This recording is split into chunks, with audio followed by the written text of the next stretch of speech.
de la nueva Ley Procesal del Trabajo, eh, la finalidad del legislador en cuanto a la promulgación de la citada ley es, como van a verificar en las siguientes sesiones, es básicamente equiparar eh, aquella relación laboral que existe, la disparidad en la relación laboral que existe entre el empleador y el trabajador.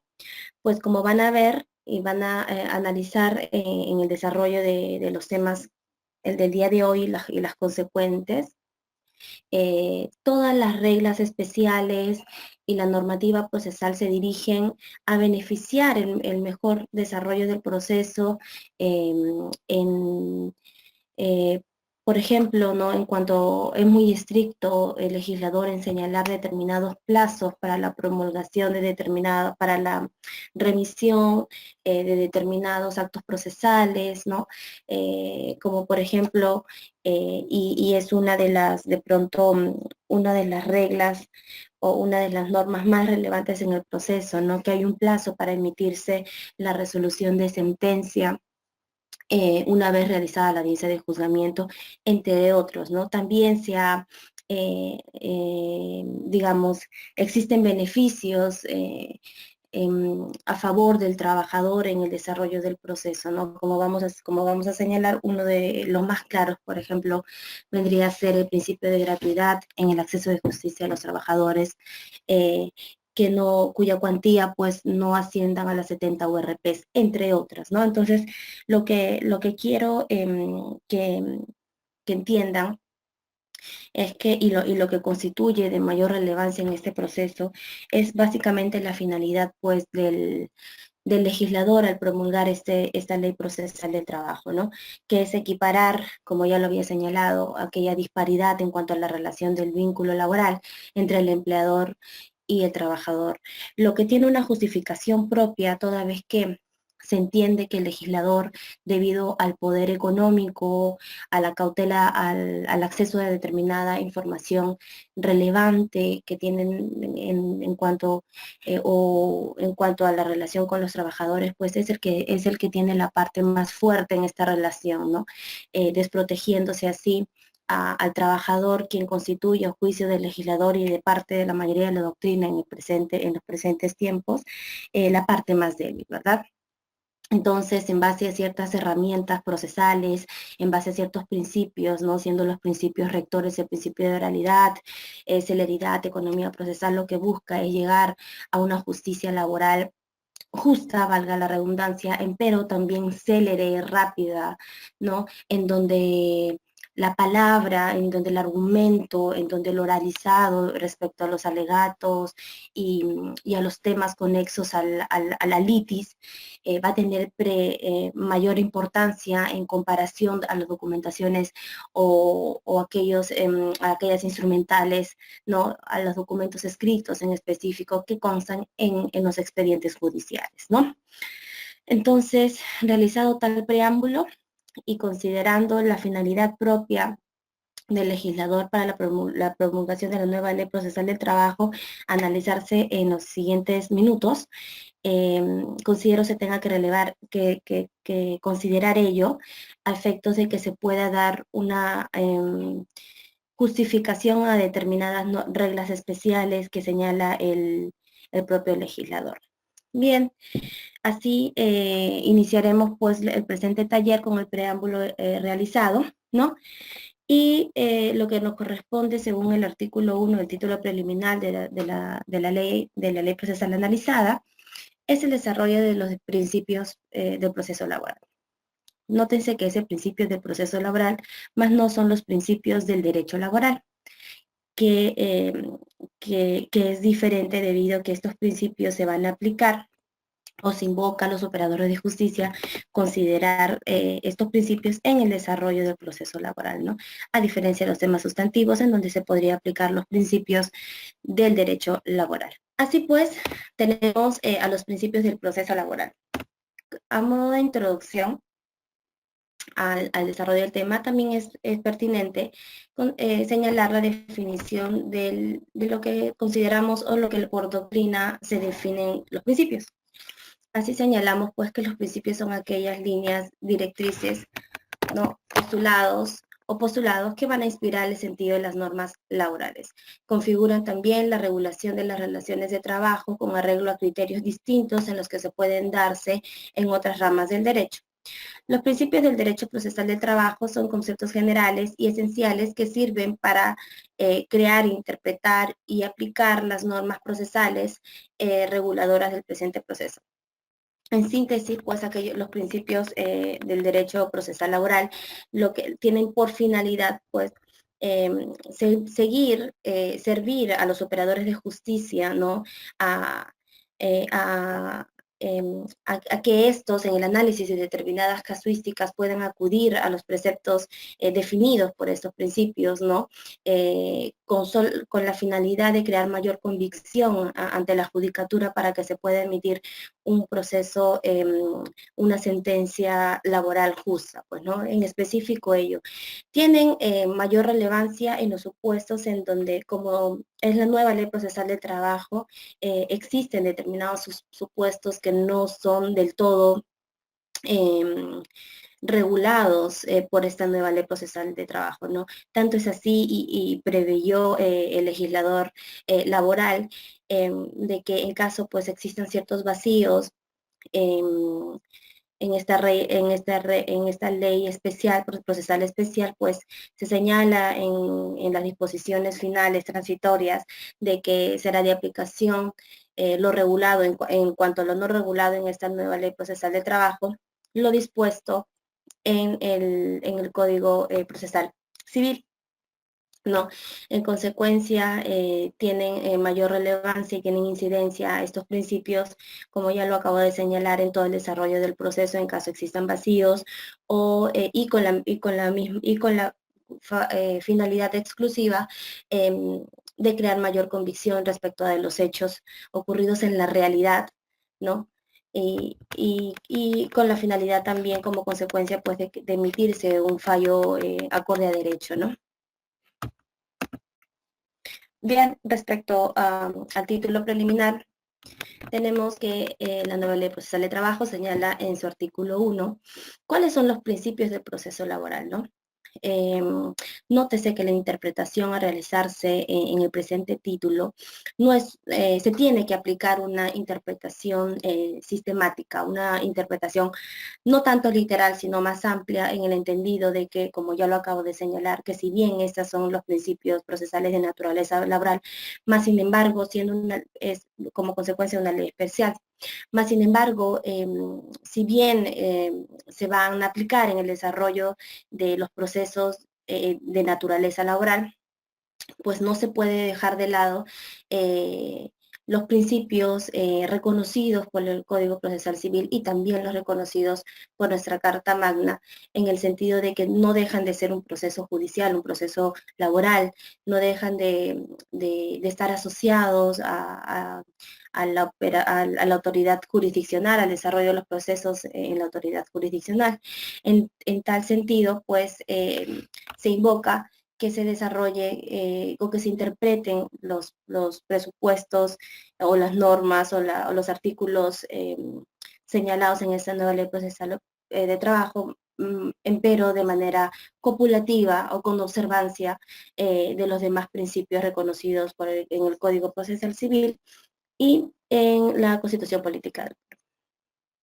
Así se señala en el artículo 1 que los principios del derecho procesal laboral son, entre otros, se señala, advirtiéndose no como un número cláusulos, los siguientes, ¿no? Que es el principio de inmediación, el principio de oralidad, el principio de concentración, de celeridad, de economía procesal y veracidad. Como comentario señalamos que la nueva ley procesal de trabajo en su artículo 1, antes analizado, consagra los principios de inmediación, concentración, celeridad, veracidad y economía procesal, sin que ello signifique que no sean aplicables al proceso laboral otros principios procesales, no enumerados expresamente en ella, tal como es el caso de los consagrados en la Constitución Política del Perú y en el Código Procesal Civil y el texto único ordenado de la Ley Orgánica del Poder Judicial. Conforme lo señalé precedentemente, se tiene que realizar una interpretación sistemática y global con la observancia pues de los principios del proceso y los reconocidos por la Carta Magna, ¿no? Esta es la primera conclusión arribada respecto al artículo 1. Ahora bien, desarrollando los principios reconocidos en el derecho procesal laboral, tenemos en principio el de inmediación, ¿no? A través del principio de inmediación se señala la finalidad de este principio es pues que el juez participe activamente en las relaciones con las partes procesales, ¿no? Es decir, que el juez en el ejercicio de su facultad de director del proceso eh, tenga una relación estrecha respecto a la participación de las partes en el proceso. Pero ello tiene una finalidad también. La finalidad en específico, en base a este principio de inmediación, es que el juez, debido a esta facultad conferida de actuación directa con las partes, es que debido a esta, como consecuencia de esta participación directa, conozca los hechos directos, conozca los hechos realizados en la esfera real de la situación, ¿no? Independientemente de los hechos postulados a través de las documentales presentadas en el expediente, ¿no? En específico es quien él va a ser quien va a escuchar a las partes, ¿no? Y en base a lo que va a escuchar una vez habiéndose corrido traslado de las reglas y las conductas procesales en el desarrollo de las diligencias pertinentes, él va a escuchar, él es quien directamente va a escuchar y a él mismo va a generarle convicción respecto a la realidad de los hechos sucedidos en la esfera de este vínculo o como consecuencia de este vínculo entre el trabajador y empleador, ¿no? Es por ello que se exhorta al juez, que se obliga bajo sanción de nulidad de que sea él como autoridad, como representante de la autoridad jurisdiccional, quien participe directamente y no se delegue tal facultad a auxiliares jurisdiccionales, por ejemplo, ¿no? Ello en específico, ¿no? Y la finalidad advertida es básicamente que conozca de la realidad de los hechos, ¿no? Así como comentario tenemos, se señala pues que es un principio a través del cual el juez va a participar personalmente en las diligencias del proceso, debiendo realizarse las mismas en su presencia, se señala, ¿no? Lo que le va a permitir entrar en contacto directo con las partes y todo lo actuado en el proceso. Sin admitirse se señala que pueda delegarse sus atribuciones en ningún auxiliar jurisdiccional o tercero bajo sanción de nulidad, como ya lo había advertido. Se señala además, y resulta importante indicarlo, que es un principio que está estrechamente ligado a la oralidad. ¿Y ello por qué? Ello porque en la exterioridad, cuando las partes exteriorizan su pensamiento, sus afirmaciones, sus negaciones a través de los alegatos pertinentes, es donde ese va a ser el instrumento y la herramienta de comunicación entre las partes y el juez para que el mismo, este último, adquiera los conocimientos de lo que ha sucedido en la realidad. Este principio, debo agregar también, que es un principio que tiene mayor importancia, o digamos, es un principio básico en el desarrollo de las diligencias que se realizan dentro del desarrollo del proceso, ¿no? Que a modo de resumen o para que tengan conocimientos, debo de señalar que son en los procesos ordinarios laborales, por ejemplo, se desarrollan dos diligencias, que es la audiencia de conciliación y la audiencia de juzgamiento. Por ejemplo, en estas diligencias es donde se ven, donde tiene mayor importancia, relevancia, incidencia el desarrollo de este principio conjuntamente con el principio de oralidad del proceso, toda vez que las etapas que se vayan a realizar en el desarrollo de tales diligencias básicamente se van a encontrar direccionadas a crear al conocimiento por parte de la judicatura de lo que ocurre en la realidad, ¿verdad? Y ello a través del instrumento de la oralidad, de la herramienta principal que va a ser pues la oralidad, ¿no? En donde las partes en donde el juez como director del proceso no solamente, o esa facultad, no solamente se va a direccionar en el desarrollo de los alegatos de apertura y clausura o de pronto en las declaraciones de parte, sino se va a hacer extensivo al mismo, que quien va a tener la facultad de incluso preguntar a iniciativa propia, ¿no? Determinadas preguntas relacionadas con la litis y las controversias a efectos de que se puedan subsanar ciertas incongruencias o entre otros factores, no siempre en aras de emitir pues un pronunciamiento justo y acorde a la realidad y acorde al derecho, ¿no? Se señala también, ¿no? O se afirma que la inmediación permite al juez conocer a las partes y oírlas, ¿no? Tener un conocimiento más exacto de los hechos litigiosos que se someten a una decisión, así como de los argumentos de los litigantes, como señalaba, ¿no? Información que a su vez le permitirá expedir orden a la realidad del proceso, que es la finalidad. En esencia es lo que se busca a través del principio de inmediación, ¿no? El principio de inmediación se manifiesta de manera más notoria en un proceso donde reina la oralidad. Es por eso que se encuentra estrechamente ligada al principio de oralidad, ya que pues solamente a través de ella se va a lograr el contacto directo con las partes del litigio, ¿no? Lo que señalaba también, ¿no? Que es el instrumento adecuado, la herramienta adecuada, la oralidad, a efectos de conocerse lo que ocurre en los hechos, ¿no? En razón de este principio, se quiere lograr que el magistrado esté en permanente e inmediata cercanía con las partes, ¿no? Y ello tiene una importancia adicional, puesto de que se debe de considerar que si bien aquellos operadores de justicia, en este caso el juez, es aquella persona designada para impartir justicia en representación del Estado, ¿no? En este ámbito, en esta materia laboral, mas sin embargo él mismo no deja de ser una persona humana, ¿no? Una persona humana, y eso también es lo que se pretende manifestar a las partes, ¿no? Dándose la oportunidad a las mismas para en el desarrollo de las diligencias con la confianza adecuada y el respeto adecuado en base a las conductas, a las reglas de conductas estipuladas en la misma norma procesal que se hacen, que se enumeran o sea, se leen, se hacen lectura de las mismas en el desarrollo de las diligencias pertinentes, pues las partes actúen, ¿no? Con la confianza adecuada, exterioricen la verdad de los hechos, su posición, su teoría del caso, ¿no? Entonces, crea pues confianza que sea el propio juez quien se encuentre frente a la parte y escuche atentamente los alegatos, su posición, su teoría en el desarrollo del proceso, ¿no? Como señalábamos, ¿no? Con el objeto que pueda conocer a plenitud y en sus reales alcances la materia de la causa. En cuanto a la jurisprudencia, existe pues una casación laboral de número 9268 del 2013, Lima, en donde se concluye que la inmediación implica que el juez mantenga una relación directa con las pruebas, las partes, los testigos, peritos y con todos los objetos del juicio.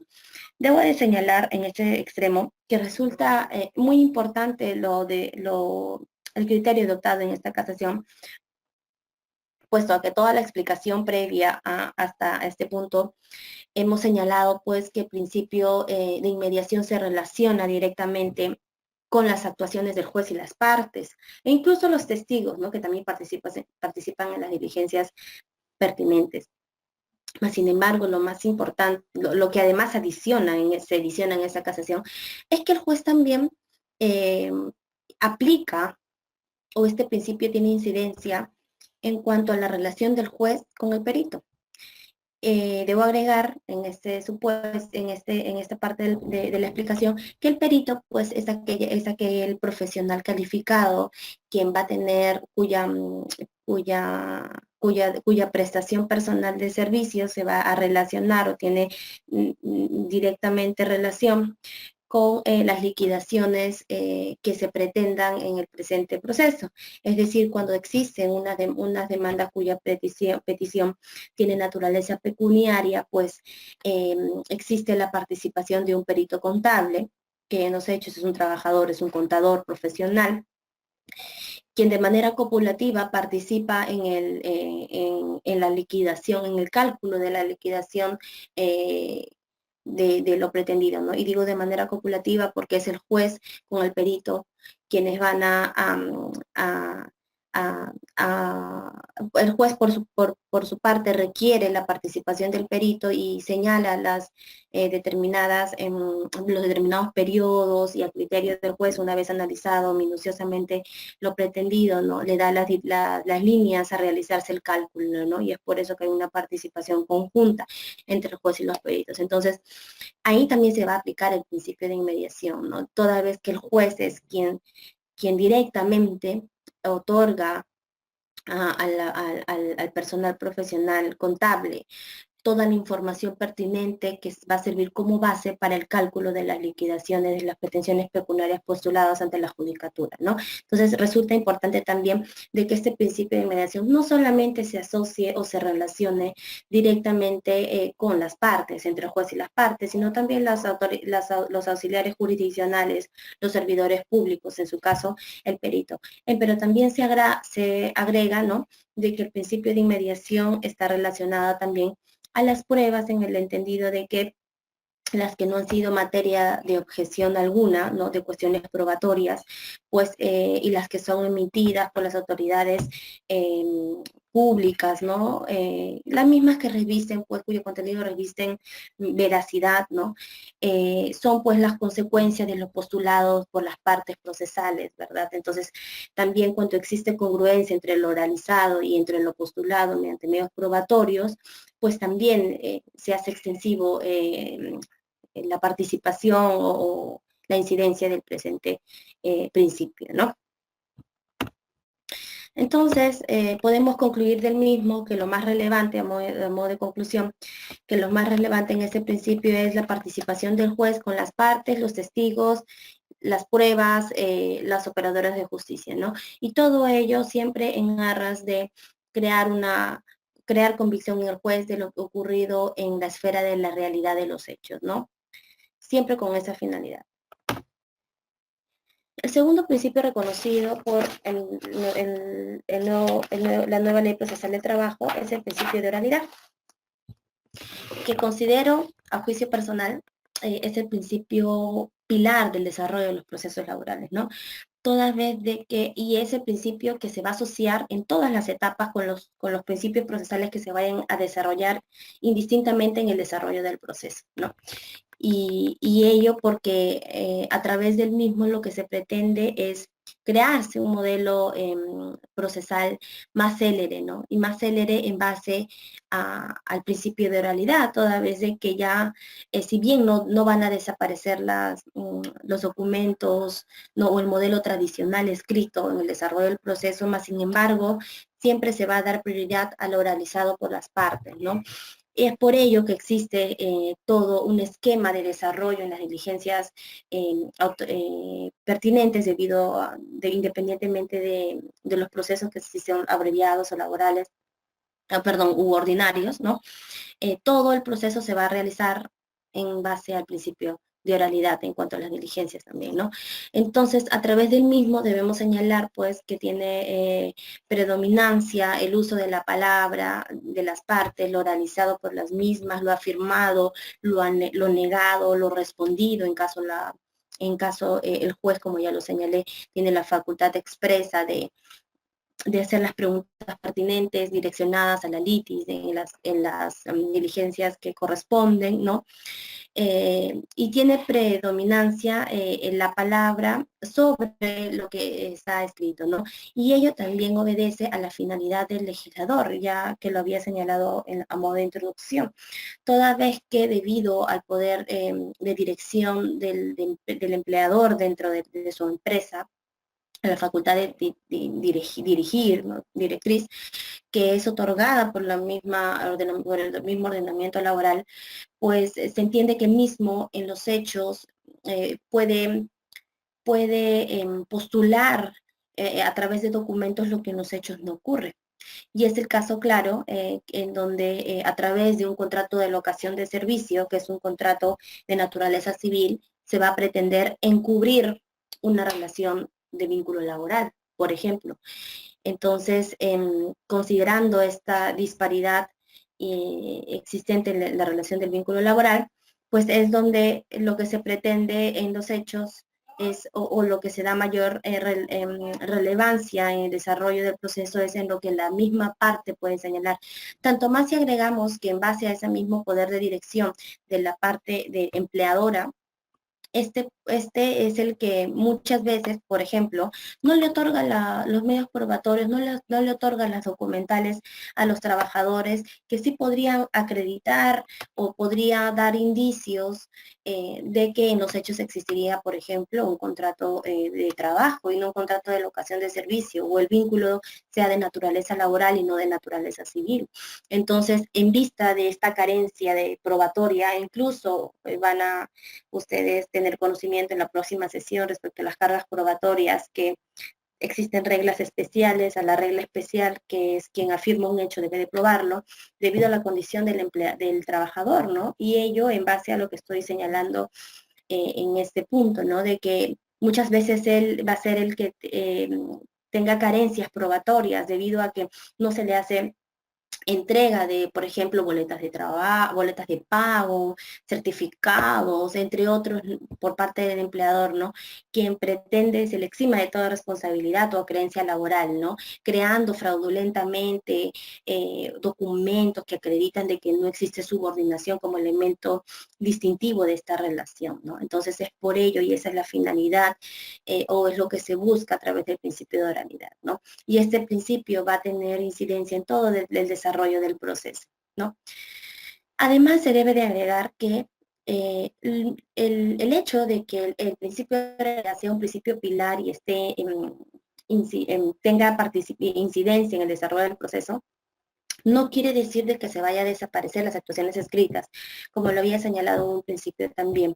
El modelo tradicional procesal, que es el modelo escrito, no puede desaparecer del todo en el desarrollo del nuevo modelo procesal de trabajo, en la medida de que la finalidad también del legislador es que tanto las actuaciones escritas como las actuaciones orales de manera copulativa busquen generar convicción en el juez, busquen dar certeza al magistrado respecto a lo que se señala, a lo que se suscitó, a lo que se realizó en la esfera de la realidad, ¿no? Es por ello que no solamente se debe de valorar lo oral, sino conjuntamente con las pruebas escritas, ¿no? Además, debemos de agregar que la oralidad no es un sistema que se opone al escrito, como lo habíamos señalado, sino es uno paralelo, ¿no? Tal es así que ambos pueden coexistir sin ningún problema, se indica, ¿no? Prueba de ello es lo que ocurre en la nueva ley procesal de trabajo, al ser algunos actos escritos y otros orales, ¿no? No obstante, lo más resaltante es la predominancia de la oralidad sobre el acto procesal escrito. Bien, existe un pleno jurisdiccional laboral muy importante y creí pertinente citarlo, en la medida de que da un enfoque distinto, no un enfoque distinto porque en esencia es la definición propia del principio de oralidad, pero una aplicación distinta, ¿no? Cuando se señala que en el marco de lo establecido en el artículo 46.5 de la ley, de la nueva ley procesal de trabajo, no es necesario, señalando, no es necesario dar lectura a los documentos admitidos, toda vez que si aquellas no han sido materia de cuestiones probatorias propuestas por las partes, se establece que no existe cuestionamiento respecto a su solicitud y eficacia. En todo caso, solo a solicitud de las partes puede darse lectura a la parte pertinente del documento que se desea resaltar. Todo ello en aplicación al principio de economía procesal. Se señala explícitamente por ejemplo, al margen de si es necesario o no oralizar la finalidad de las documentales, es a criterio de la judicatura, porque por más de que existan documentos admitidos, hay criterios adoptados de que por más que se haya emitido un medio probatorio, igual se pretende, previamente se debe de señalar cuál es su finalidad, entre otros. Al margen de esa situación y haciendo un análisis más profundo respecto a lo que se suscitó o acordó en ese pleno, es básicamente que así, de que en caso no se apliquen determinadas herramientas procesales reconocidas por la Constitución, llámese cuestiones probatorias, tacha, oposición, se entenderá tácitamente de que las mismas se encuentran de acuerdo con la veracidad de su contenido, ¿no? Entonces, si bien se valora lo oralizado expresamente por las partes procesales, pero también las actuaciones que carecen de oralización, objeción, cuestionamientos también se deberían de valorar, ¿no? En negativo, si lo interpretamos de esa manera, ¿no? Ahora bien, respecto a la jurisprudencia, tenemos dos casaciones. La casación, bueno, en realidad es una en donde se señalan lo siguiente, ¿no? Que es la casación laboral 9268 del 2013 de Lima, en donde se señala que la oralidad no debe interpretarse de forma absoluta, ¿no? De lo contrario, se señala perdería su eficacia.